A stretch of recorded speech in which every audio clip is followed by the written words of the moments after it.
ओम नमः शिवाय। हर हर महादेव। आज जेठ माह की अमावस्या तिथि और मंगलवार है। अमावस्या तिथि का समापन आज सुबह 8:36 पर हो जाएगा। उसके बाद जेठ माह के शुक्ल पक्ष की प्रतिपदा तिथि शुरू हो जाएगी और इसी दिन से शुरू होगा गंगा दशहरे का पावन पर्व, जो कि 10 दिनों तक चलता है। उसके बाद जेठ माह के शुक्ल पक्ष की 10वीं तिथि को गंगा दशहरे का पर्व मनाया जाता है। मान्यता है कि इस दिन भगवान शिव की जटाओं से माँ गंगा धरती पर अवतरित हुई थी। इस दिन विशेष रूप से गंगा नदी में स्नान करने की परंपरा है। कहा जाता है कि गंगा में स्नान करने से सभी प्रकार के पाप, दोष, रोग और विपत्तियों से मुक्ति मिलती है। गंगा दशहरे पर अन्न, भोजन और जल समेत कोई भी चीज़ का आप दान कर सकते हैं। दान की संख्या 10 हो तो हमें अक्षय पुण्य फलों की प्राप्ति होती है। कई जगहों पर जेठ माह की प्रतिपदा तिथि से ही गंगा पूजन का पर्व शुरू हो जाता है, जिसका समापन 10वीं तिथि को होता है। आज जेठ माह का तीसरा मंगलवार है, जो कि शुक्ल पक्ष में पड़ रहा है। शुक्ल पक्ष में पड़ने के कारण इसका महत्व और भी अधिक बढ़ गया है। तो हनुमान जी की कृपा पाने के लिए पूरे माह अगर आप मंगलवार के व्रत नहीं कर सकते हैं तो शुक्ल पक्ष में पड़ने वाले मंगलवार के व्रत अवश्य करें। आप सभी श्रोताओं के मंगल जीवन की कामना करते हुए शुरू करते हैं आज की कथा। तो प्रेम भाव से कहिए, गणेश जी महाराज की जय हो। एक गांव था जिसमें एक सेठ जी अपने परिवार के साथ रहा करते थे। सेठ जी का गांव के पास ही शहर में बहुत बड़ा कारोबार था। सेठ जी गणेश जी के परम भगत थे। वे पूरी श्रद्धा और विश्वास के साथ नियमित रूप से गणेश जी की पूजा किया करते थे। तो गणेश जी की कृपा से सेठ जी के घर में अन्न धन के भंडार सदैव भरे रहते थे। उनके जीवन में किसी भी प्रकार की कोई कमी नहीं थी। नित्य प्रतिदिन वो नियम से नदी पर स्नान करने जाते और आकर गणेश जी की पूजा करते, उन्हें भोग लगाते। गणेश जी की पूजा करने के बाद ही स्वयं भोजन किया करते थे। ये उनका रोजाना का नियम था। पर यह बात सेठानी जी को बिल्कुल भी अच्छी नहीं लगती थी। वो धार्मिक नहीं थी और ना ही भगवान में विश्वास रखती थी। सेठ जी को रोजाना ऐसा करने के लिए मना किया करती थी, लेकिन सेठ जी सेठानी की बात पर ध्यान नहीं देते थे। एक दिन की बात है, सेठानी सोचने लगी कि ये गणेश जी को इतना मानते हैं और कहते हैं कि सब कुछ गणेश जी भगवान ने दिया है और हमेशा इनकी पूजा करते हैं। पत्थर की पूजा करने से कुछ नहीं होता है। आज मैं गणेश जी को यहाँ से उठा लेती हूँ, फिर देखती हूँ कि वो गणेश जी की पूजा कैसे करेंगे और बिना पूजा किए कितने दिन भूखे रहेंगे। तो यह सोचकर सेठानी दूसरे दिन जब सेठ जी नदी पर स्नान करने के लिए जाते हैं तो पीछे से गणेश जी की मूर्ति को उठा लेती है और बगीचे में ले जाकर जमीन में दबा देती है। जब सेठ जी नदी पर से स्नान करके आते हैं तो देखते हैं कि मंदिर में गणेश जी की मूर्ति नहीं है। तो वो सेठानी से पूछते हैं कि गणेश जी की मूर्ति कहाँ गई, मंदिर में तो है नहीं।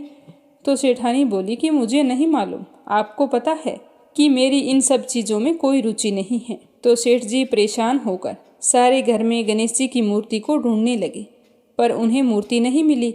सेठानी ने कहा कि आप भोजन कर लो और काम पर जाओ। तो सेठ जी ने कहा कि आज तक मैंने कभी भी गणेश जी को भोग लगाए बिना भोजन नहीं किया है, तो आज भी नहीं करूँगा। सेठ जी ने अन्न जल त्याग दिया और मन ही मन गणेश जी का स्मरण करने लगे। कहने लगे कि प्रभु, मुझे लगता है कि आप मुझसे नाराज हो गए हैं। मेरी ही पूजा पाठ में कोई कमी रह गई थी, इसीलिए आप मुझे छोड़कर कहीं चले गए हैं। हे भगवान, अगर मुझसे कोई गलती हो गई हो तो मुझे माफ़ करो और अपनी कृपा दृष्टि मुझ पर बरसाओ और मुझे दर्शन दो। सेठ जी ने पूरा प्रण कर रखा था कि जब तक मुझे गणेश जी दर्शन नहीं देंगे तब तक मैं अन्न जल ग्रहण नहीं करूँगा। तो इसी तरह पूरा दिन निकल गया। रात्रि में सेठ जी गणेश जी का स्मरण करते हुए सो गए। तो सेठ जी की सच्ची भक्ति से गणेश जी भगवान प्रसन्न हो गए और सेठ जी को सोए हुए नींद में दिखाई देने लगा जैसे गणेश जी भगवान एक चूहे के साथ खेल रहे हैं और चूहे को खाने के लिए लड्डू देते हैं। तो वह चूहा लड्डू लेकर उछलता कूदता हुआ बगीचे में चला जाता है और वहां जाकर जमीन को खोदने लगता है। वहीं पर वो लड्डू डाल देता है तो अचानक से सेठ जी की नींद खुल जाती है। तो वो सोचने लगते हैं कि मुझे इस तरह का सपना क्यों आया। फिर खड़े होकर बगीचे में चले जाते हैं और उसी जगह को जाकर खोदते हैं जिस जगह को अपने सपने में चूहे को लड्डू दबाते हुए देखा था। तो जैसे ही थोड़ी सी मिट्टी हटाई तो हटाते ही एक कपड़े के अंदर लपेटे हुए गणेश जी महाराज की मूर्ति मिल गई। तो यह देखकर सेठ जी बहुत ही प्रसन्न हुए और मूर्ति को लाकर नहला धुलाकर मंदिर में विराजमान कर दिया और पूजा पाठ करने लगे। घंटी की आवाज़ सुनकर सेठानी की नींद खुल गई। तो वह उठकर आई कि सेठ जी को क्या हो गया है जो इस तरह रात में ही घंटी बजा रहे हैं। तो सेठानी उठकर मंदिर में आकर देखती है तो गणेश जी की मूर्ति वहाँ पर विराजमान थी और सेठ जी पूजा पाठ कर रहे थे। तो यह देखकर सेठानी को बड़ी ही हैरानी होती है और वह हाथ जोड़कर सेठ जी से माफ़ी मांगती है और गणेश जी को छिपाने वाली सारी बात सेठ जी को बता देती है। तो सेठ जी कहते हैं कि अब तो तुम्हें विश्वास हो गया होगा कि यह सब कुछ गणेश जी भगवान ने दिया है। तो सेठानी शर्मिंदा होते हुए कहती है कि मुझसे बहुत बड़ी गलती हो गई। आज के बाद मैं भी तुम्हारे साथ रोजाना नियम से गणेश जी भगवान की पूजा किया करूँगी। उसी दिन से सेठ और सेठानी प्रेम पूर्वक पूरे श्रद्धा भाव से गणेश जी भगवान की पूजा करने लगे। हे गणेश जी भगवान, जैसे आपने अपना आशीर्वाद सेठ जी पर बनाए रखा उसी तरह सभी पर बनाए रखना। जो भी आपकी पूजा पाठ करके इस कथा को सुने उसकी सारी मनोकामनाएं पूर्ण करना। बोलो गणेश जी भगवान की जय हो। अब एक कहानी अपनी सुनेंगे अमावस्या की। बोलो अमावस्या माता की जय हो। इस कथा को सुनने से हमारे जीवन के सारे विघ्न दूर हो जाते हैं, घर में सुख सौभाग्य का वास होता है, साथ ही हमारे सारे मनोरथ पूर्ण होते हैं। बोलो विष्णु भगवान की जय हो। बोलो भोले शंकर की जय हो। एक समय की बात है, एक ब्राह्मण और ब्राह्मणी रहा करते थे। वे दोनों पति पत्नी भगवान के परम भगत थे। प्रतिदिन सुबह जल्दी उठकर सबसे पहले स्नान करते, उसके बाद में बड़ी ही श्रद्धा भाव से पूजा पाठ करके उदय होते हुए सूर्य को अर्घ्य दिया करते थे। उनके घर में सब कुछ था, लेकिन संतान न होने के कारण दोनों बहुत ही दुखी रहा करते थे। उस ब्राह्मण ने कई जतन किए पर उसे संतान की प्राप्ति नहीं हुई। ऐसा करते करते समय बीतता चला गया। एक दिन ब्राह्मण अपनी पत्नी से कहने लगा कि मैं वन में तपस्या करने के लिए जा रहा हूँ। मुझे पूरा भरोसा है कि मेरी तपस्या से भगवान जरूर प्रसन्न होंगे और हमें संतान सुख की प्राप्ति होगी। अपनी पत्नी से ऐसा कहकर वो ब्राह्मण वन में चला गया और वहाँ जाकर तपस्या करने लगा। इसी तरह तपस्या करते करते बहुत साल बीत गए, पर भगवान उसकी पूजा से प्रसन्न नहीं हुए। उसने थक हार कर सोचा कि ऐसा जीवन जीने का क्या फायदा, मैं अपना जीवन ही समाप्त कर लूँगा। मुझसे क्या कमी रह गई जो मुझे संतान की प्राप्ति नहीं हो रही है। इस प्रकार सोचकर वह पेड़ की डाली पर फांसी का फंदा लगाकर जैसे ही वो मरने के लिए तैयार हुआ, तभी वहाँ पर सुख अमावस्या प्रकट हुई और कहने लगी कि ब्राह्मण, तुम खुदकुशी क्यों कर रहे हो।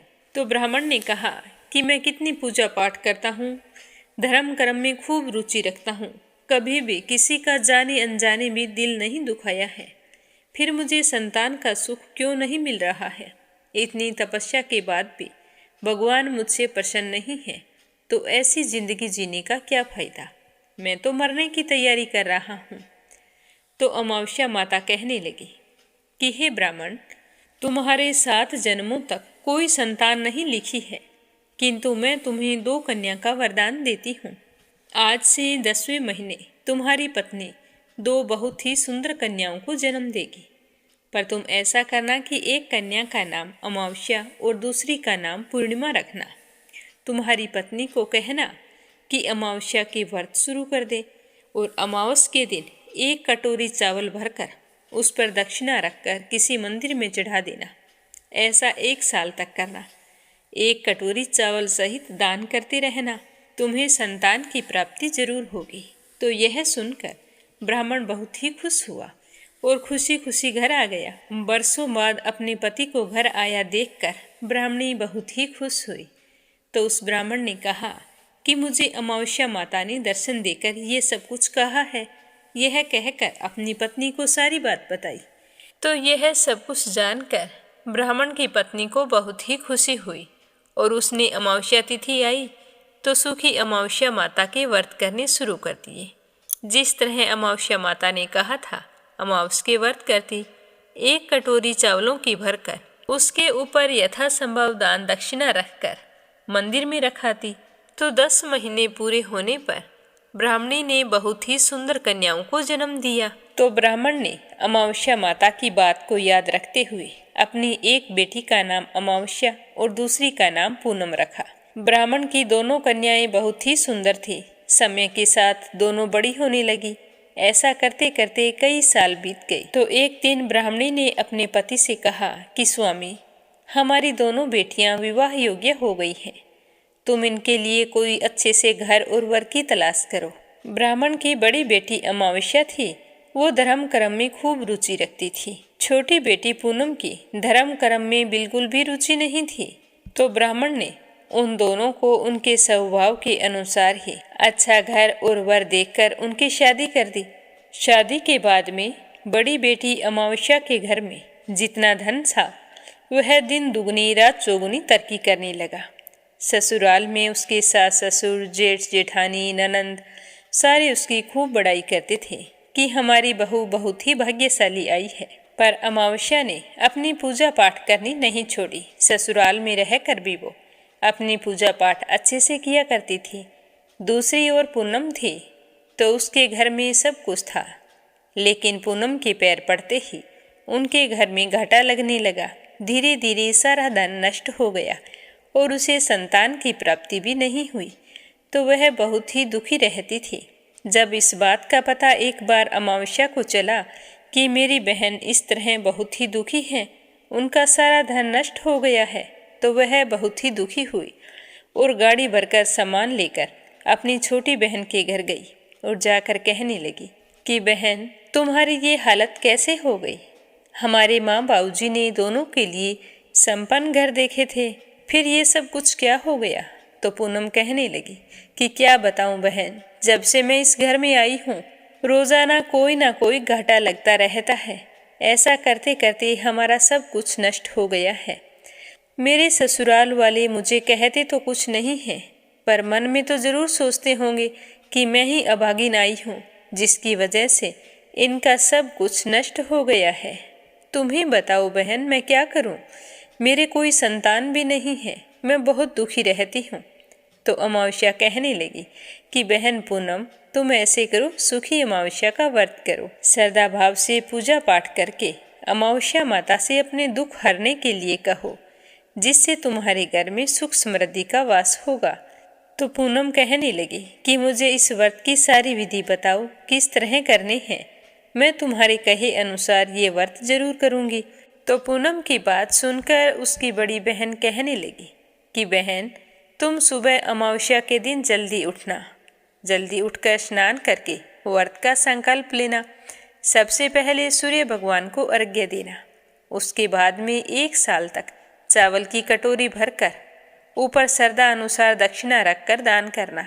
तुम्हारे सारे दुख दूर हो जाएंगे। तो इस तरह विधि बताकर अमावस्या अपने घर चली आई और पूनम जैसे उसकी बहन ने बताया था उसी तरह अमावस्या के व्रत करने शुरू कर दिए। थोड़े ही दिनों में उसके पति और जेठ का अच्छे से काम चलने लगा। घर में धन धान्य का वास हो गया और 1 साल पूरा होते होते उसने बहुत ही सुंदर पुत्र को जन्म दिया। इस तरह अमावस्या माता का व्रत करने से ब्राह्मण की बेटी पूनम भी सुखी, संपन्न और पुत्रवती हो गई। अपने घर की खुशियों को पुनः पाकर घर के सारे सदस्य बहुत ही खुश थे। बोलो अमावस्या माता की जय हो। अब अपने सुनेंगे मंगलवार की कथा। बोलो हनुमान जी बाबा की जय हो। एक बार नेमिषारण्य तीर्थ में 88,000 मुनि एकत्रित होकर सूत जी से पूछने लगे कि हे महामुनि, आपने हमें अनेक पुराणों की कथाएं सुनाई हैं। अब कृपया करके हमें कोई ऐसा व्रत और उसकी कथा बताइए जिसके करने से संतान की प्राप्ति हो तथा मनुष्य को रोग, शोक, अग्नि, सर्प आदि का भय न रहे। कलयुग में सभी जीवों की आयु बहुत ही कम होती है। अगर उन्हें इस तरह रोग और चिंता के कष्ट लगे रहेंगे तो वे श्री हरि के चरणों में अपना ध्यान कैसे लगा पाएंगे। तो श्री सूत जी ने कहा कि हे मुनियों, एक बार युधिष्ठिर ने भगवान श्री कृष्ण से लोक कल्याण के लिए यही प्रश्न किया था। भगवान श्री कृष्ण और युधिष्ठिर का संवाद आज मैं आपके सामने कहता हूँ, आप ध्यान देकर सुनना। एक समय हस्तिनापुर की राजसभा में योगी राज श्री कृष्ण बैठे हुए थे। तब युधिष्ठिर ने भगवान श्री कृष्ण से प्रश्न किया कि हे प्रभु, हे नंद नंदन गोविंद, आपने मुझे अनेकों कथाएं सुनाई है। आज कृपया करके मुझे कोई ऐसा व्रत या कथा सुनाइए जिसके करने से मनुष्य रोग, चिंता तथा भय से मुक्त हो जाए तथा उसे पुत्र की प्राप्ति हो। हे प्रभु, बिना पुत्र मनुष्य का जीवन व्यर्थ है, क्योंकि बिना पुत्र के मनुष्य नरक का गामी होता है। पुत्र के बिना मनुष्य का पितर ऋण से छुटकारा नहीं हो पाता। उसके पितर लोक में सदा अतृप्त रहते हैं। अतः कोई पुत्रदायक व्रत बतलाइए। तो भगवान श्री कृष्ण कहने लगे कि हे राजन, मैं आपको एक प्राचीन इतिहास सुनाता हूँ, आप उसे ध्यान देकर सुनना। कुंडलपुर नाम के नगर में एक बुद्धिमान ब्राह्मण रहता था। उसका गुजारा मुश्किल से होता था। उसे अपने गरीब होने का उतना दुख नहीं था जितना कि उसके संतान न होने के कारण वह दुखी रहता था। उसकी पत्नी सुनंदा पतिव्रता नारी थी। वह भक्तिपूर्वक श्री हनुमान जी की आराधना किया करती थी। मंगलवार के दिन व्रत करके अंत में भोजन बनाकर हनुमान जी को भोग लगाने के बाद स्वयं भोजन करती थी। एक दिन मंगलवार को गृह कार्य अधिक होने के कारण वह हनुमान जी को भोग लगाना भूल गई, जिससे उसे बहुत ही दुख हुआ। तो उसने उस दिन खुद भी भोजन नहीं किया और मन ही मन प्रण लिया कि मैं अब अगले मंगलवार को ही हनुमान जी को भोग लगाकर अन्न जल ग्रहण करूंगी। तो 6 दिन तक ब्राह्मणी सुनंदा अपने प्रण के अनुसार भूखी प्यासी और निराहार रही, परंतु 7वें दिन मंगलवार को वह प्रातः ही बेहोश होकर गिर पड़ी।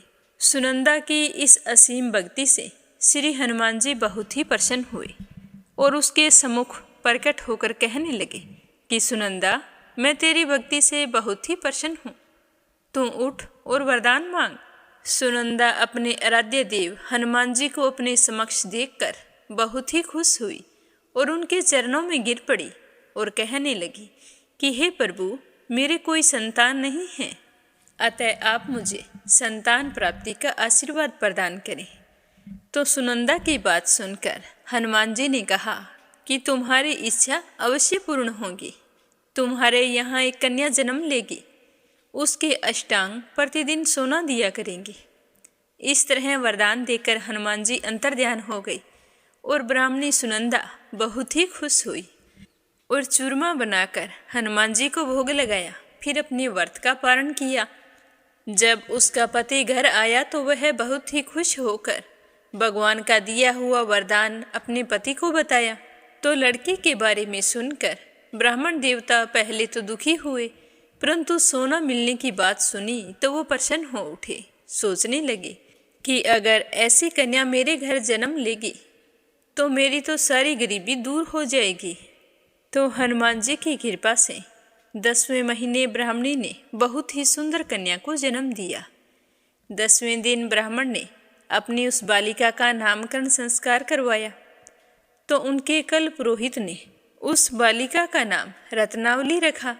रत्नावली ने अपने पिछले जन्म में मंगल देव के व्रत किए थे, तो उसके पुण्यों के प्रभाव से रतनबाला का अष्टांग प्रतिदिन बहुत सारा सोना देता था।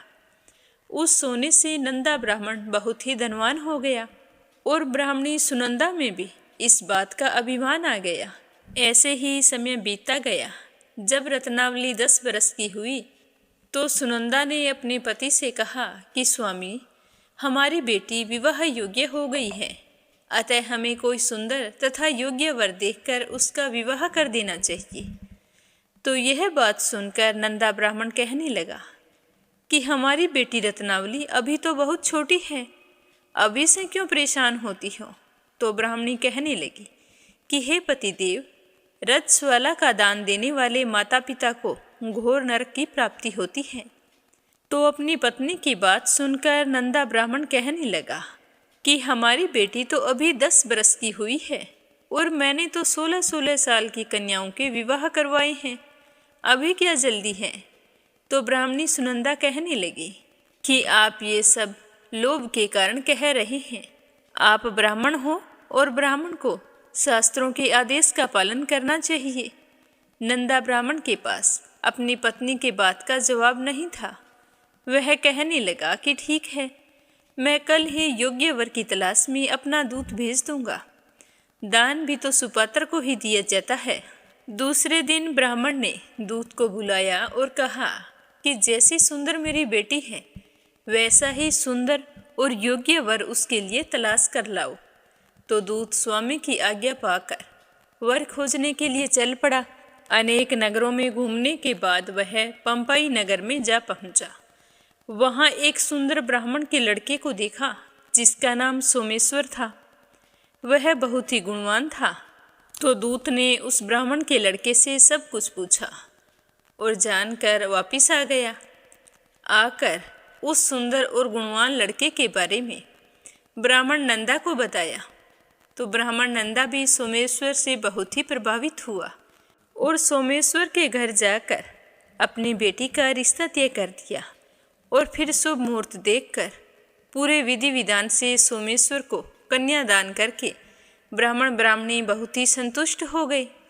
पर लोभी ब्राह्मण नंदा ने रतनबाला का कन्यादान तो कर दिया, परंतु वह मन में बहुत ही उदास और दुखी था। वह विचार कर रहा था कि रतनबाला तो अब ससुराल चली जाएगी, अब इसे जो सोना मुझे मिलता था वो तो बंद हो जाएगा, और जो कुछ मेरे पास धन बचा कर रखा हुआ था वह तो इसके विवाह में खर्च हो गया, और जो धन शेष है वो थोड़े ही दिनों में समाप्त हो जाएगा और मैं फिर से गरीब हो जाऊंगा। तो मुझे कोई ऐसा उपाय करना चाहिए जिससे रतनबाला मेरे घर पर ही रहे। तो इस तरह सोचते सोचते उसने एक क्रूर निर्णय ले लिया। उसने विचार किया कि जब सुबह रतनबाला का पति सोमेश्वर उसे अपने साथ घर लेकर जा रहा होगा, तब मार्ग में ही मैं उसका वध करवा दूंगा और फिर रतनबाला को अपने साथ घर ले आऊंगा, जिससे मुझे रोजाना सोना भी मिलता रहेगा और मैं लोगों के नज़र दोष से भी बच जाऊंगा। कोई मुझे यह नहीं कहेगा कि मैंने अपनी बेटी का विवाह नहीं किया, क्योंकि ब्राह्मण परिवार में कन्या का विवाह सिर्फ एक ही बार किया जाता है। तो यह तो बहुत ही अच्छा उपाय है। यह सोचकर वो सो गया। प्रातःकाल हुई। नंदा और सुनंदा ने अपने जमाता तथा पुत्री को बहुत सारा धन देकर विदा किया।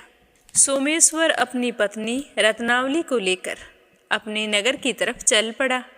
ब्राह्मण नंदा ने जिस तरह से क्रूर निर्णय लिया था उसको अंजाम देने के लिए अपने दूत को भेज दिया और कहा कि मार्ग में ही मेरे जवाई का वध कर देना। तो दूत मार्ग में छिप कर बैठ गया और जैसे ही सोमेश्वर उस छिपे हुए स्थान के पास से गुजरने लगा तो ब्राह्मण के दूत ने उसका वध कर दिया और यह समाचार ब्राह्मण तक भी पहुंचा दिया। अपने जमाता के वध का समाचार सुनकर नंदा ब्राह्मण अपनी पत्नी के साथ वहां पहुंचा जहां पर यह जघन्य अपराध हुआ था और रुंदन करती हुई अपनी पुत्री से कहने लगा कि हे पुत्री, लुटेरों ने ऐसा अनर्थ करते हुए कुछ भी नहीं सोचा, लेकिन यह तो भगवान की इच्छा थी। भगवान के आगे किसी का भी वश नहीं चला है। अब तू मेरे साथ घर चल। जो भाग्य में लिखा होता है वही होता है। तू मेरे साथ चल और अपना बचा हुआ जीवन वहीं पर व्यतीत कर। अपने पति की मृत्यु से दुखी हुई रत्नावली अपने पिता से कहने लगी कि पिताजी, मैं तो मेरे पति के साथ ही सती होना चाहती हूँ। जब मेरे पति ही नहीं हैं तो मेरे जीने का क्या फ़ायदा। तो रत्नावली के माता पिता ने उसे बहुत समझाया, लेकिन वो नहीं मानी। उसने तो मरने की ठान ली थी। उसने विलाप करते हुए अपने माता पिता से सती होने की इच्छा बताई। तो वह ब्राह्मण नंदा विचार करने लगा कि मैंने अपने जवाई का वध करवा के इस पाप को अपने सर लिया है। रतनबाला तो अपने पति के साथ ही अपने प्राण तक देने को तैयार है, तो मेरा तो दोनों तरफ से मरना हो गया। अब ना तो धन मिलेगा और जवाई का वध करवाने के कारण मुझे यम यातना भोगनी पड़ेगी, वो अलग। यह सोचकर वह ब्राह्मण बहुत ही दुखी हुआ। फिर सोमेश्वर की चिता बनाई गई। रतनबाला सती होने की इच्छा से पति का सर अपनी गोद में रखकर चिता में बैठ गई। जैसे ही चिता को अग्नि दी गई, वैसे ही प्रसन्न होकर मंगलदेव वहाँ पर प्रकट हो गए और कहने लगे कि हे रत्नावली, मैं तेरी पति भक्ति से बहुत ही प्रसन्न हूँ, तू वरदान मांग। तो रतनबाला ने अपने पति का जीवन दान मांगा। तो मंगलदेव कहने लगे कि रतनबाला, तेरा पति अजर अमर है, इसके अलावा तेरी कोई और इच्छा हो तो वो मांग। तो रतनबाला कहने लगी कि हे ग्रहों के स्वामी, यदि आप मुझ पर इतने ही प्रसन्न हैं तो मुझे यह वरदान दीजिए कि जो भी मनुष्य मंगलवार के दिन प्रातःकाल लाल पुष्प, लाल चंदन से आपका पूजन करे, उसे रोग व्याधि ना हो, स्वजनों से उसका कभी वियोग ना हो, सर्प, अग्नि तथा स्त्रुओं का कोई भय ना रहे, उसका घर परिवार सभी प्रकार के सुखों से भरा रहे, ऋण करता ऋण से मुक्त होकर धन संपत्ति का स्वामी हो जाए।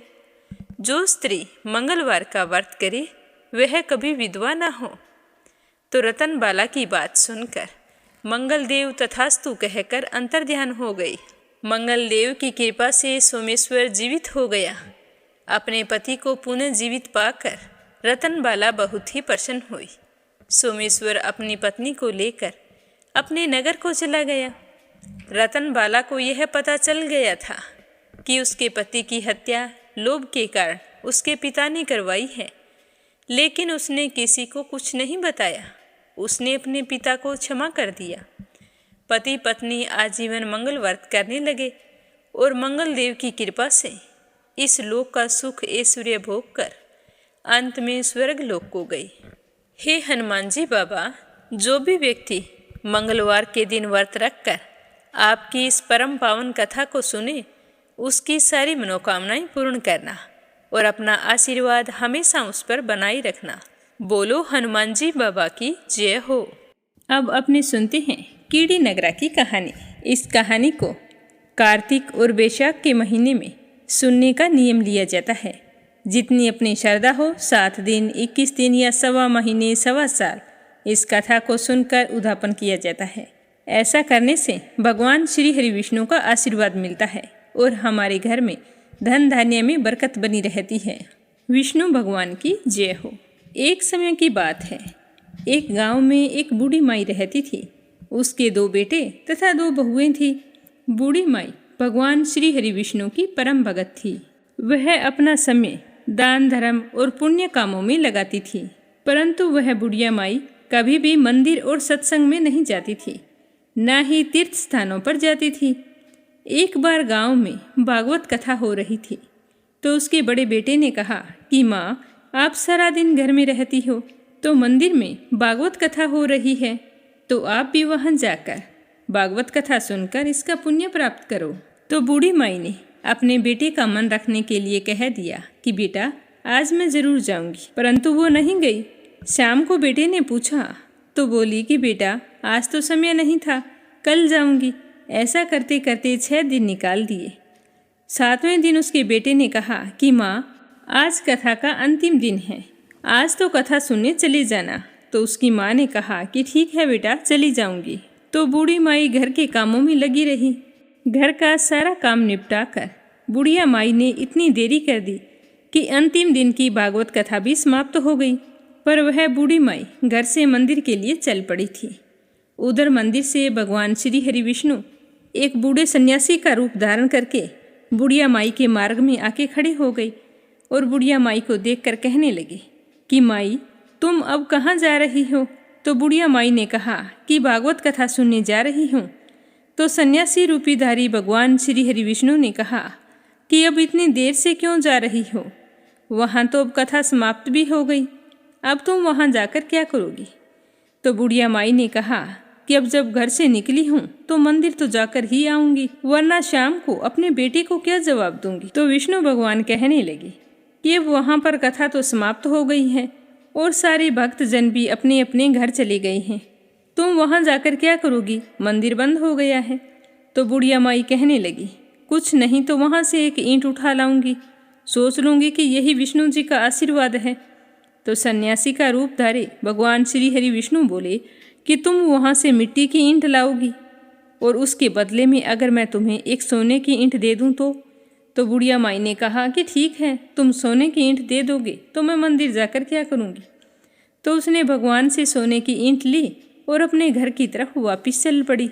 अब घर के बाहर खड़ी होकर बुढ़िया माई विचार करने लगी कि अगर मैं इस ईंट को घर में लेकर जाऊंगी तो बेटे बहू झगड़ा करेंगे, अब मुझे इसका क्या करना चाहिए। तो इस तरह सोचते सोचते बुढ़िया ने उस सोने की ईंट को आंगन के बाहर ही जमीन में गाड़ दिया। उस ईंट को लाने के बाद बूढ़ी माई का तो कभी पूजा पाठ में ध्यान नहीं लगता, ना कोई काम में ध्यान लगता था। जब भी खाने पीने के लिए बैठती तो उस ईंट की तरफ ध्यान चला जाता। वो तो सब कुछ छोड़ छाड़ कर बस उसी ईंट की निगरानी में बैठी रहती। तो इस तरह खाना पीना छोड़ देने के कारण बूढ़ी माई दिन ब दिन कमज़ोर होती चली गई। तो एक दिन उसके बेटों ने पूछा कि माँ, आप सारा दिन घर के बाहर क्या करती रहती हो और आजकल बिल्कुल कमज़ोर भी हो गई हो। तो बुढ़िया माई कहने लगी कि बेटा कुछ नहीं, मैं तो आने जाने वाले लोगों को देखती रहती हूँ। उसने अपने बेटों को ईंट के बारे में कुछ भी नहीं बताया। इसी तरह दिन ब दिन कमज़ोर होते होते एक दिन बूढ़ी माई चल बसी। यमराज के दूत बूढ़ी माई को लेने के लिए आए और उसे लेकर धर्मराज जी के पास पहुँचे। धर्मराज जी को सारी बात बताई तो धर्मराज जी ने बूढ़ी माई को कुतिया की योनि दे दी। तो वह कुतिया उसी पेड़ के नीचे बैठी रहती और उसी ईंट की तरफ अपना ध्यान लगाई रखती। तो इस तरह टकटकी लगाई देखकर बुढ़िया माई की बहू ने अपने पति से कहा कि इस कुतिया को यहाँ से भगा दो, यह तो पागलों की तरह एक ही तरफ देखती रहती है, कहीं बच्चों को ना काट खाए। तो उस बहू के पति बुढ़िया के बेटे ने एक लकड़ी उठाई और जोर से उस कुतिया को दे मारी। तो कुतिया तो बेचारी उस मार को सहन नहीं कर पाई और वो मर गई। मरकर फिर धर्मराज जी के पास गई तो धर्मराज ने उसे अब की बार सर्प की योनि दे दी। अब वह तो सर्प बनकर वहीं पर आ गई। जब भी समय मिलता आंगन के बाहर जहाँ सोने की ईंट गड़ी थी वहाँ चक्कर लगाकर वापस चली जाती। एक दिन बेटे बहू की नज़र उस पर पड़ गई तो उन्होंने उस सांप को भी मार दिया। तो इस प्रकार वो बूढ़ी माई दूसरी योनि से छूटकर धर्मराज जी के पास पहुंची। तो अब की बार धर्मराज जी ने उसे कीड़ी नगरा बना दिया। अब बूढ़ी माई कीड़ी का रूप धारण करके उस आंगन में रहने लगी और वहीं उसी आंगन में अपना कीड़ी नगरा बना लिया। आंगन में कीड़ी नगरा हो गया तो घर वाले बहुत ही परेशान हो गए, यहाँ तक कि भोजन भी नहीं बना पा रहे थे। चलने में समस्या, जगह जगह सारे घर में कीड़े ही कीड़े नजर आ रहे थे। तो इससे सारे घर वाले परेशान हो गए और मन ही मन स्मरण करने लगे, क्या करें क्या ना करें, पता नहीं ये कैसी मुसीबत आ गई है और इससे पीछा छुड़ाने का कोई उपाय भी नजर नहीं आ रहा है। तो तभी भगवान श्री हरि विष्णु सन्यासी का रूप धारण करके वहाँ आए और बोले कि बेटा हमें कुछ खाने को दे दो। तो घर वालों ने कहा कि महाराज आज हमने खाने के लिए कुछ नहीं बनाया है, क्योंकि हमारे घर में कीड़ी नगरा हो गया है और हर जगह कीड़ियाँ घूम रही हैं।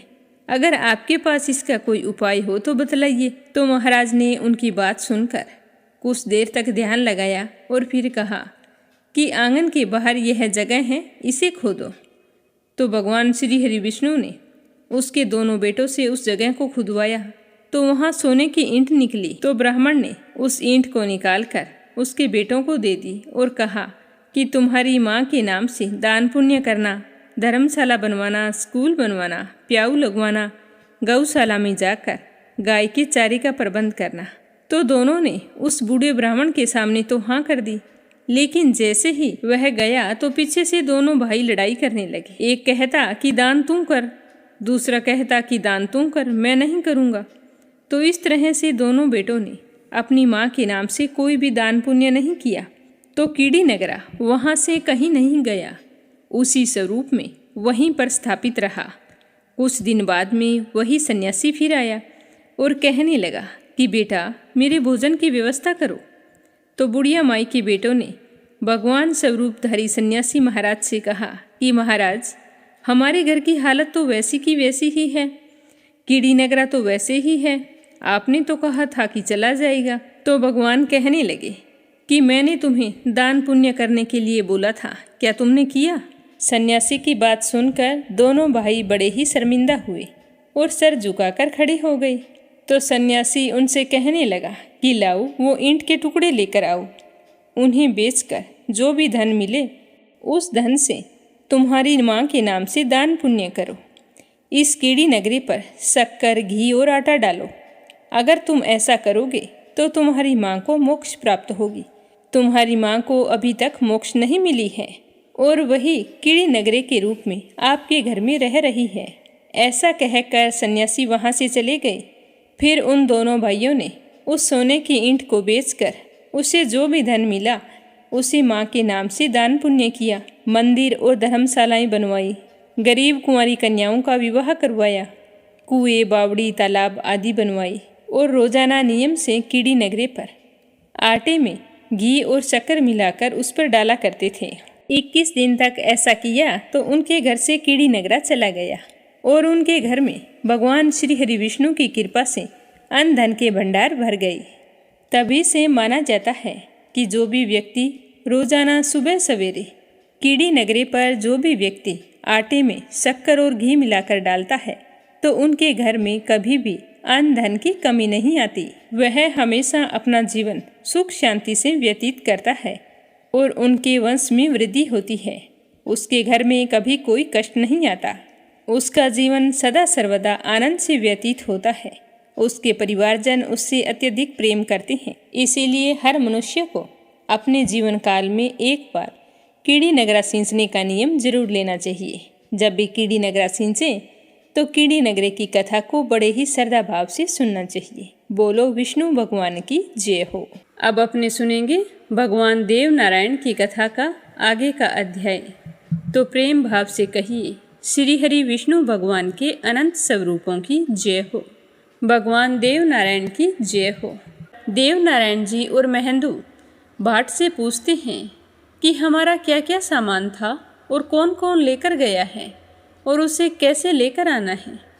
तो भाट जी उन दोनों को बताते हैं कि सवाई भोज की बूली घोड़ी सावर के ठाकुर दियाजी के पास हैं, उसे वापस लेकर आना है।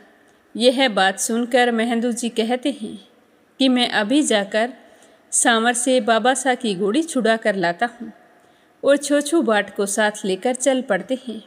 महेंदु जी मानकराय घोड़े पर सवार होकर और छोछू भाट फुलेरे घोड़े पर सवार होकर सावर के लिए निकल पड़ते हैं। आगे चलते चलते एक जगह जाकर रुक जाते हैं जहाँ से सावर के लिए 2 रास्ते फंटते हैं। तो महेंदु जी बाट जी से पूछते हैं कि बाट जी हमें कौन से रास्ते से जाना चाहिए। तो भाट कहता है कि सरकार, एक रास्ता 1 दिन का है और दूसरा रास्ता 3 दिन का है, और जो 1 दिन का रास्ता है उस पर खतरा है और जिसमें 3 दिन लगने वाले हैं उस रास्ते पर कोई खतरा नहीं है। अब आप ही हुक्म करो। हम उसी रास्ते से चल पड़ते हैं। तो महेंदु जी कहते हैं कि अपने पास शस्त्र है, खतरा होगा तो निपट लेंगे, हम तो 1 दिन वाले रास्ते से ही चलेंगे। तो दोनों उसी रास्ते से चल पड़ते हैं। आगे घना जंगल आता है। वहाँ भगवान शिव और माता पार्वती जी दोनों विराजमान होते हैं। पार्वती जी छल करने के लिए 9 हाथ लंबा शेर अपनी माया से बनाकर महेंदु जी के सामने छोड़ देती है। महेंदु जी शेर को देखकर घबरा जाते हैं क्योंकि उन्होंने इतना बड़ा शेर कभी नहीं देखा था। तो वो अचानक से पीछे हट जाते हैं और वापस खेड़ा चोसला लौट आते हैं। जब महेंदु जी इस तरह खाली हाथ आ जाते हैं तब देव नारायण जी छोछू भाट को लेकर अपने नीलागर घोड़े पर सवार होकर सांवर के रास्ते पर चल पड़ते हैं। फिर वे दोनों वहीं जाकर रुकते हैं जहाँ से रास्ता 2 अलग अलग दिशाओं में फंटता है। तो देवनारायण जी बाट जी से पूछते हैं कि बाबा हमें कौन से रास्ते से जाना चाहिए। तो छोछू बाट कहता है कि एक रास्ता एक दिन का है जिसमें खतरा ही खतरा है, और दूसरा रास्ता 3 दिन का है जिसमें कोई खतरा नहीं है।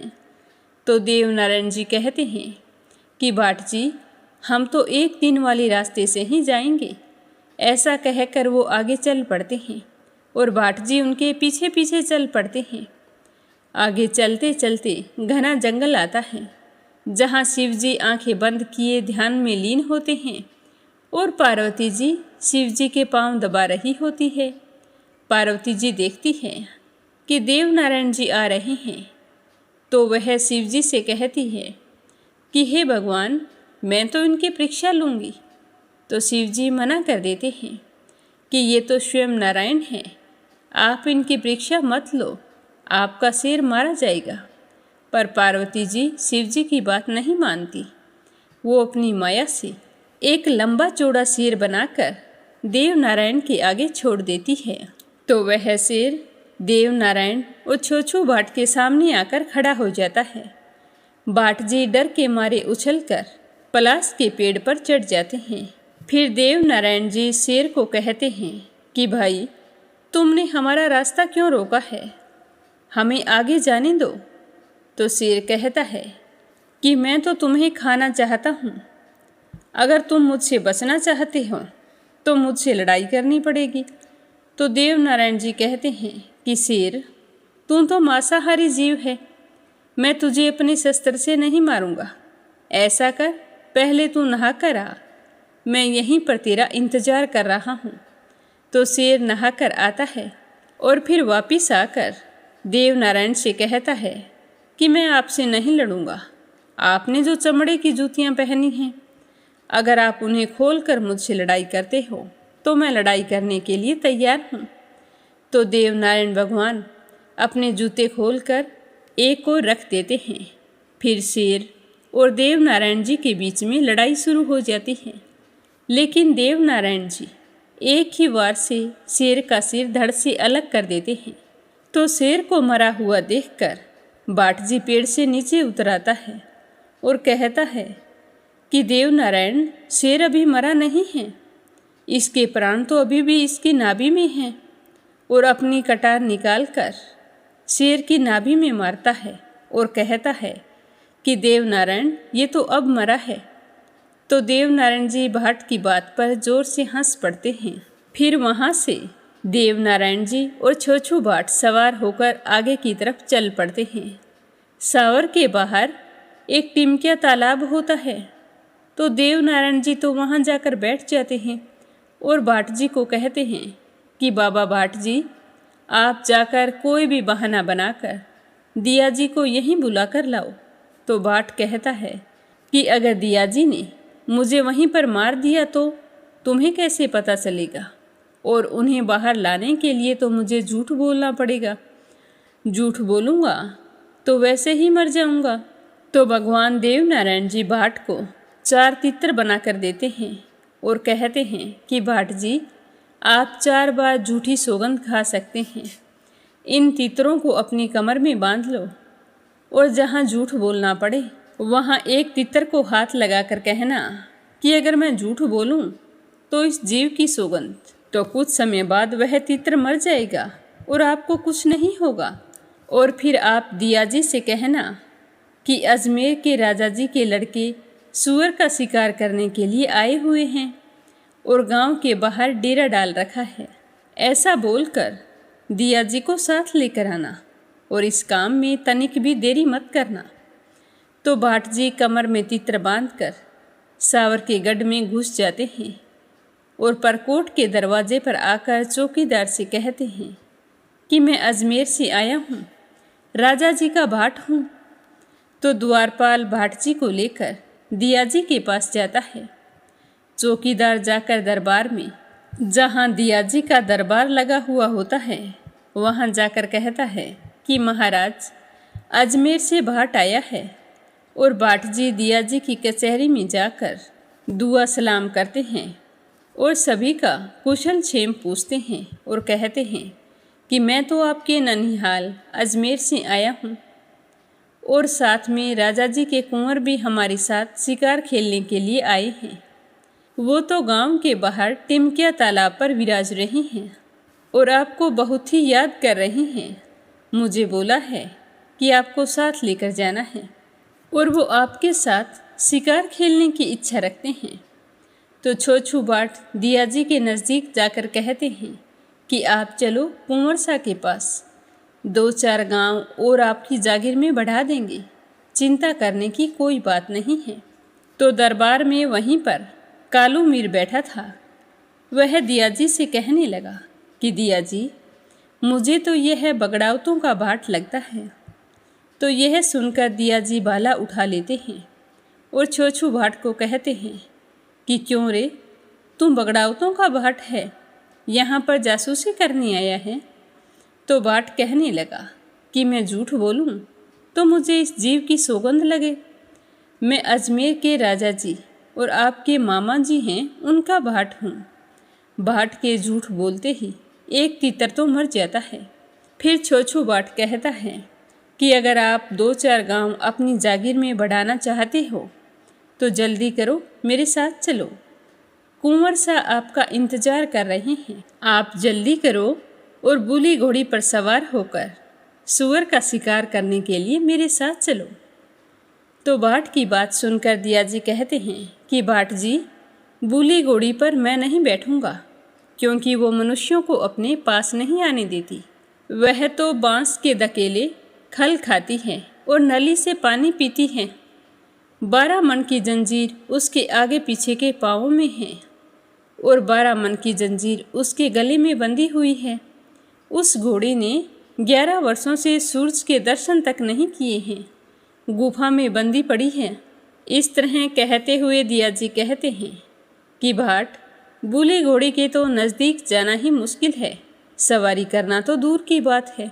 तो भाट कहता है कि मैं सवाई भोज की घोड़ी के बारे में जानता हूँ, उसको थोड़ी दारू पिलानी होगी और उसको समझाने का काम मेरा होगा, फिर देखो।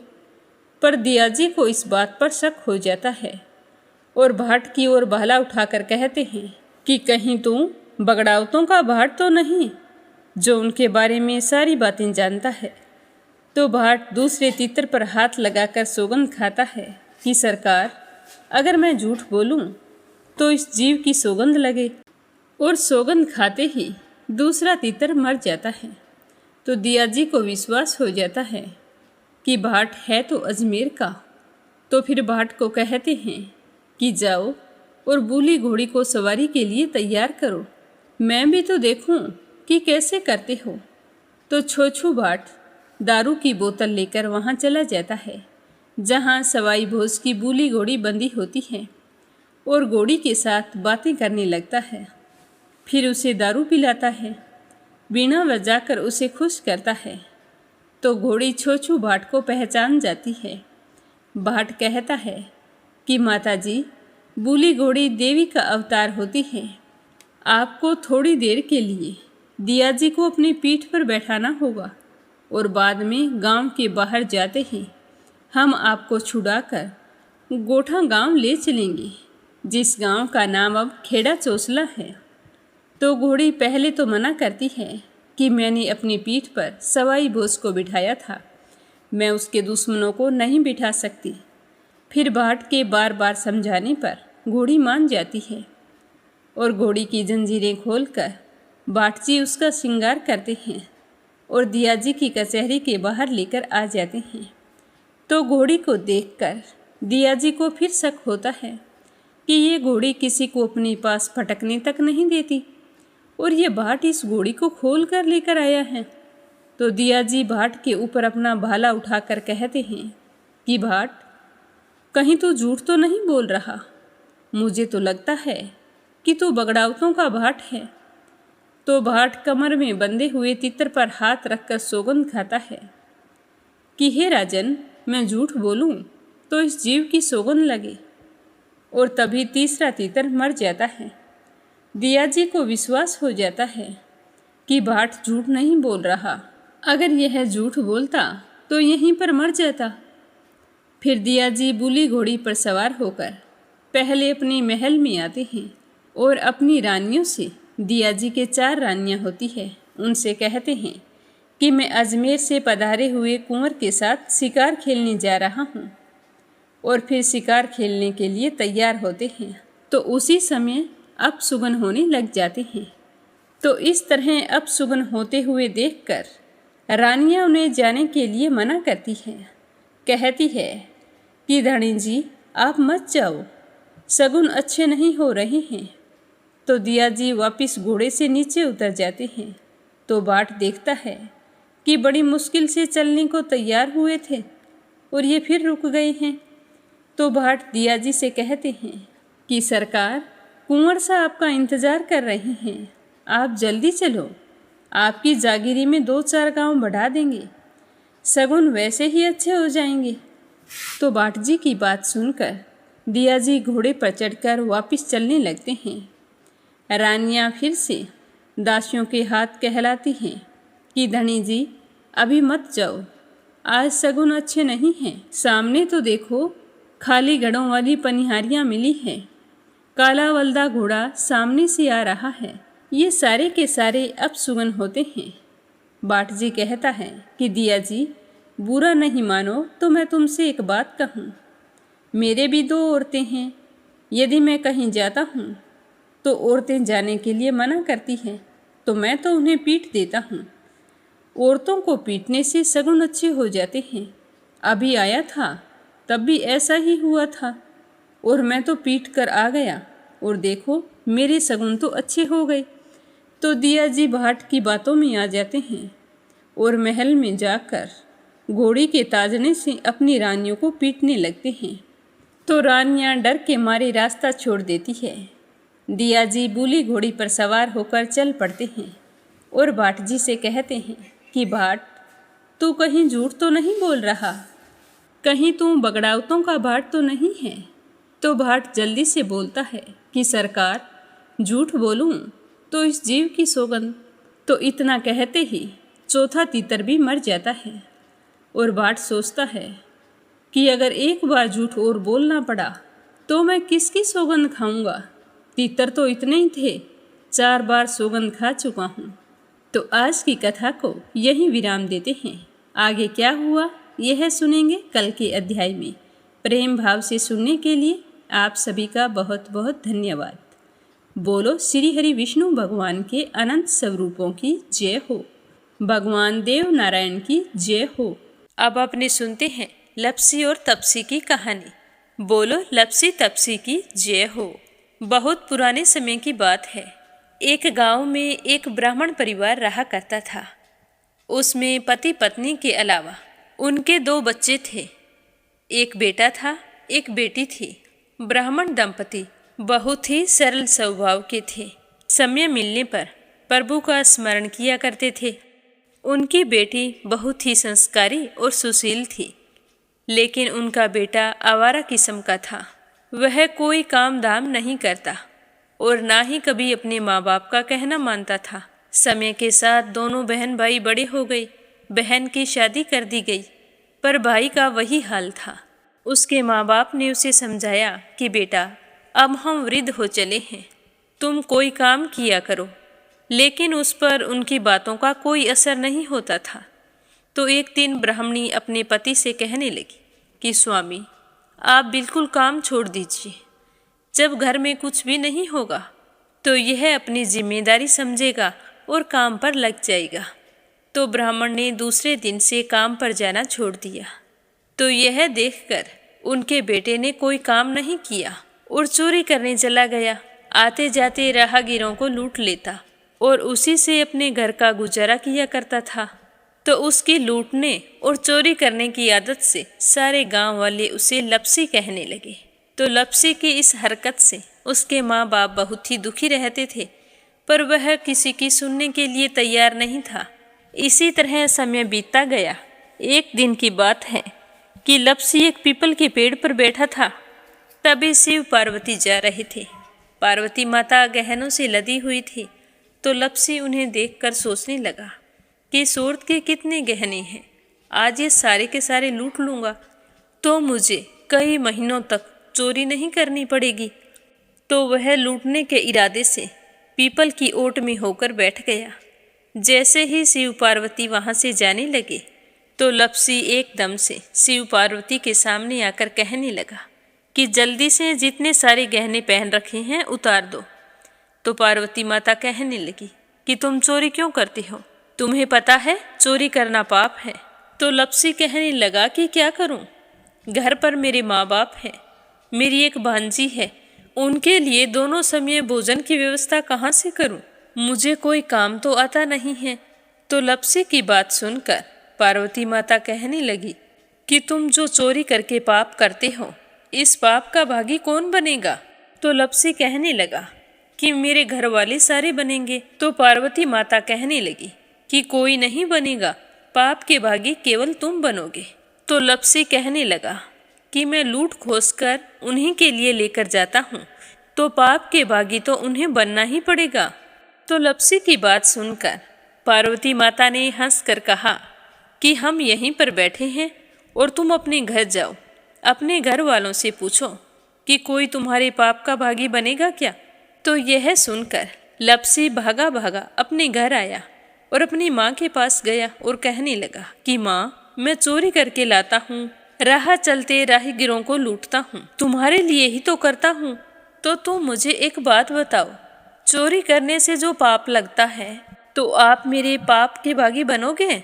तो लप्सी की बात सुनकर उसकी माँ कहने लगी कि बेटा, मैंने तो तुमसे नहीं कहा कि तुम चोरी करके लाओ, तुम कमा कर लाओ, हमें तो 2 वक्त की रोटी चाहिए, मैं तो तुम्हारी पाप की भागी नहीं बनूंगी। तो माँ के मुंह से इस तरह की बात सुनकर लप्सी तो हैरान हो गया। फिर वह अपने पिताजी के पास गया और जाकर कहने लगा कि पिताजी, मैं जो कुछ भी लूट खोस के लाता हूँ वो आपके लिए ही तो लाता हूँ। देखो मैंने लूट कर कितना धन इकट्ठा कर लिया है, कितने ऐशो आराम है तुम्हारे। अगर मैं चोरी नहीं करता तो क्या ये सब हमें मिलता। पिताजी, मैं तुमसे एक बात पूछता हूँ कि चोरी करने से पाप लगता है, तो उस पाप में आप मेरे भागीदार बनोगे क्या। तो लप्सी की बात सुनकर उसके पिताजी कहने लगे कि बेटा, मैंने नहीं कहा कि तुम चोरी करके लाओ, तुम कमा कर लाओ, मैं तुम्हारे पाप का भागी नहीं बनूंगा। तो माँ बाप के मुंह से इस तरह की बात सुनकर वह बहुत ही उदास हुआ और सोचने लगा कि मैं कितने महीनों से चोरी कर रहा हूँ, ना जाने मुझ पर कितना पाप चढ़ गया है, और ये तो बोल रहे हैं कि पाप के भागी हम नहीं बनेंगे, तो अब क्या होगा। तो वह बड़े ही दुखी मन से शिव पार्वती से मिलने के लिए चल पड़ा। जैसे ही घर से बाहर निकलने लगा तो उसकी छोटी सी भांजी दरवाजे पर खेल रही थी। उसे पता नहीं था कि पाप पुण्य क्या होता है, तो वो कहने लगी कि मामा, पाप की भागी मैं बनूंगी। तो उसके इस तरह कहते ही लप्सी ने उसे गोद में उठाया और चल पड़ा। शिवजी भगवान और पार्वती माता के पास जाकर कहने लगा कि घर वालों ने पाप का भागी बनने से मना कर दिया है और एक यही है जो पाप की भागी बनने को तैयार है। फिर लप्सी बड़े ही दीन स्वर में कहने लगा कि हे भगवान, मैं समझ गया हूँ कि चोरी करना पाप है। आज तक जो मैंने काम किया वो बहुत ही गलत था, लेकिन अब मैं इसका प्रायश्चित करना चाहता हूँ। अब तुम ही बताओ, मुझे मेरे पापों से मुक्ति कैसे मिलेगी। तो उसकी बात सुनकर शिव पार्वती बहुत ही खुश हुए और लप्सी को कच्चे सूत का एक छोटा सा गोला देते हुए कहा कि लप्सी, ये सूत लो और इस पीपल के चारों ओर परिक्रमा लगाओ। जब यह सूत समाप्त हो जाएगा तब तुम्हारे सारे पाप नष्ट हो जाएंगे। तो यह सुनकर लप्सी बहुत ही खुश हुआ। सोचने लगा कि छोटा सा गोला है, अभी लपेट कर घर चला जाऊंगा, उसके बाद में कभी कोई पाप नहीं करूंगा। फिर उसने अपनी बांजी को कंधे पर बैठाया और पीपल की परिक्रमा लगानी शुरू कर दी। अब भगवान का वह सूत खत्म कहाँ होने वाला था। लप्सी चक्कर लगाता गया पर वह सूत खत्म नहीं हुआ। चक्कर लगाते लगाते 1 महीने, 6 महीने, साल, पूरे 12 साल बीत गए पर वह सूत खत्म नहीं हुआ। 12 साल बाद एक बार फिर शिव पार्वती जी वहाँ से गुजर रहे थे तो पार्वती माता ने कहा कि स्वामी, चलो लप्सी को चलकर देखते हैं। तो शिवजी कहने लगे, वो चोरी करने वाला, लूटने वाला कब का चला गया होगा? तो पार्वती माता कहने लगी कि नहीं स्वामी, चलकर देखने में क्या जाता है, चलो एक बार देखते हैं। तो शिव पार्वती जी जैसे ही पीपल वृक्ष के पास आए तो देखा कि लपसी तो अब भी चक्कर लगा रहा है। वहाँ चारों ओर गहरी खाई हो गई है और लपसी की बड़ी बड़ी दाढ़ी, मूंछें, नाखून बढ़ गए हैं।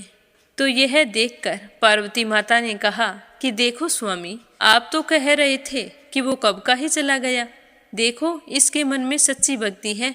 तो पार्वती की बात सुनकर शिवजी ने कहा कि चलो अभी देख लेता हूँ।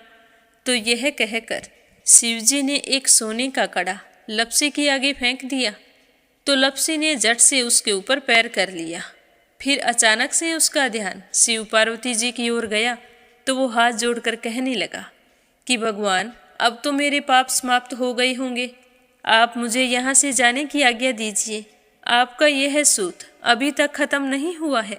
तो शिवजी भगवान ने कहा कि तुम्हारे पाप कर्म भी अभी तक पूरे नहीं हुए हैं। तो शिवजी की बात सुनकर लपसी कहने लगा कि भगवान, मुझे पूरे 12 वर्ष हो गए हैं आपकी भक्ति करते करते, और अब भी आप मुझ पर शक कर रहे हैं। तो शिवजी ने कहा कि अपना पैर उठाओ। तो जैसे ही लपसी ने अपना पैर उठाया तो उसके पैर के नीचे सोने का कड़ा था। तो यह देखकर लपसी शर्मिंदा हो गया और कहने लगा कि प्रभु, गलती हो गई, मुझे माफ़ करो, आगे से मैं ऐसी गलती कभी नहीं करूँगा। तो शिवजी कहने लगे कि नहीं लपसी, तुम्हारा पाप ऐसे पूरा नहीं हो सकता, अब तुम्हें 12 वर्ष तक और इसी तरह परिक्रमा करनी होगी, उसी के बाद तुम्हारे पाप समाप्त होंगे।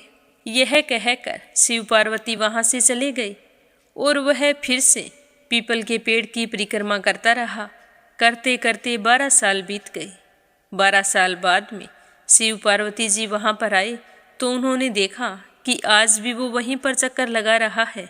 तो शिवजी ने फिर उसके सामने सोने की अंगूठी फेंकी, पर उसने कोई ध्यान नहीं दिया। तो शिवजी भगवान प्रसन्न होकर कहने लगे कि हे लपसी, आज से तुम मेरी तपस्या करके तपसी बन गए हो। मैं तुम्हें वरदान देता हूँ कि तुम अपने जीवन में सारे सुखों को प्राप्त करेगा, और तूने 24 बरस तक मेरी भक्ति की है, इसका फल भी तुझे अवश्य मिलेगा। जो भी औरत गाय और कुत्ते की रोटी नहीं बनाएगी, उसका पुण्य फल तुम्हें मिलेगा। आंगन लीप कर दहलीज नहीं लीपेगी तो उसका पुण्य फल भी तुझे ही मिलेगा। अगर हमारे घर की बहन बेटी को हम सूट, तीवल या साड़ी भेंट स्वरूप देते हैं तो साथ में मोली का धागा और कुछ रुपए नहीं देंगे तो उसका पुण्य फल भी तुम्हें ही मिलेगा।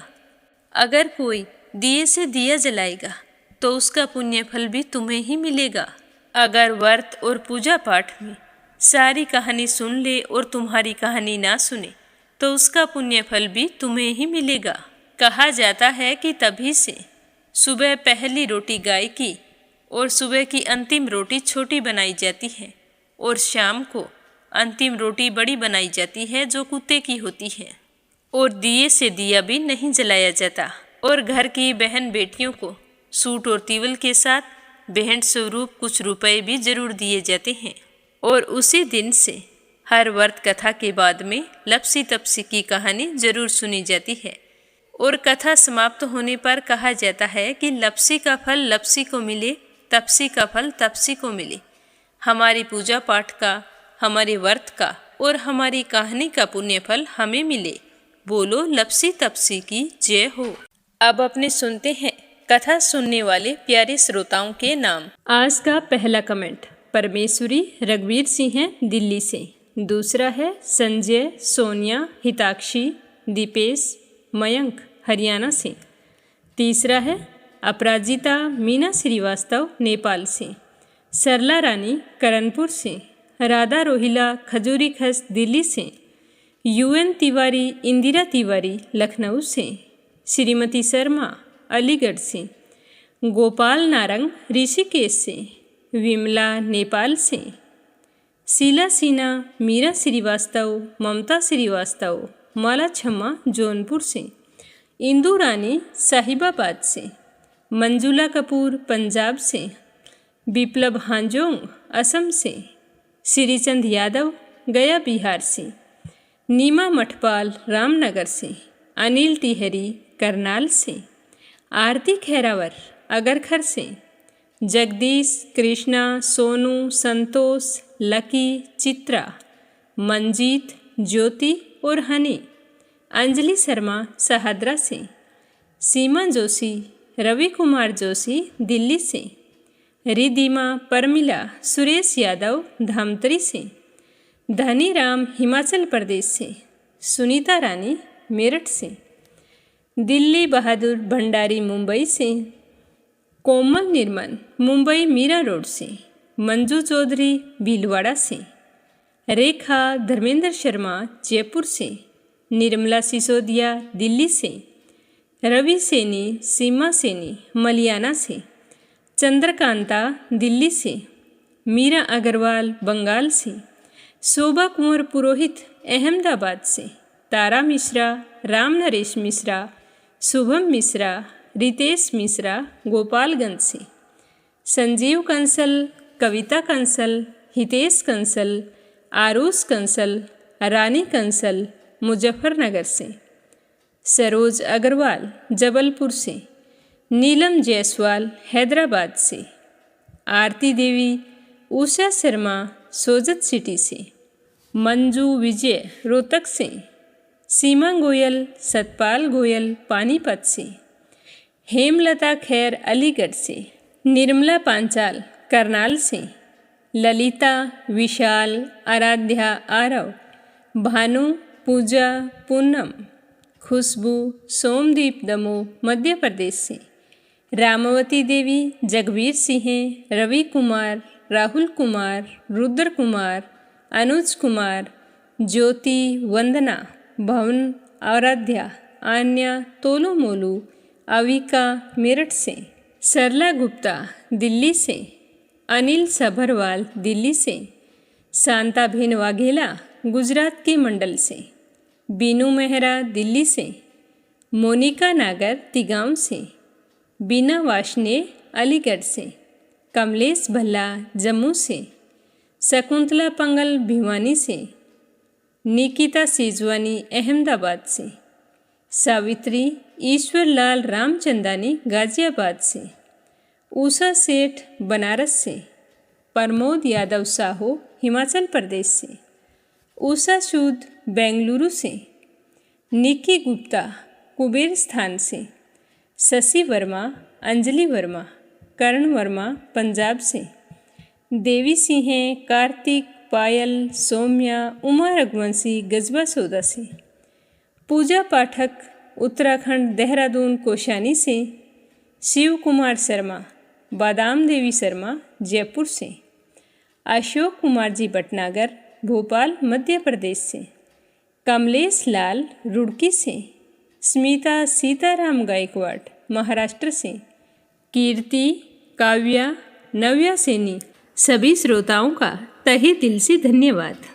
आप अपना साथ और सहयोग हमेशा यूं ही बनाए रखें ताकि हमारा ये मीरा भक्ति स्टोरीज परिवार कामयाबी की उन ऊंचाइयों को छुए जिनकी हम अभिलाषा रखते हैं।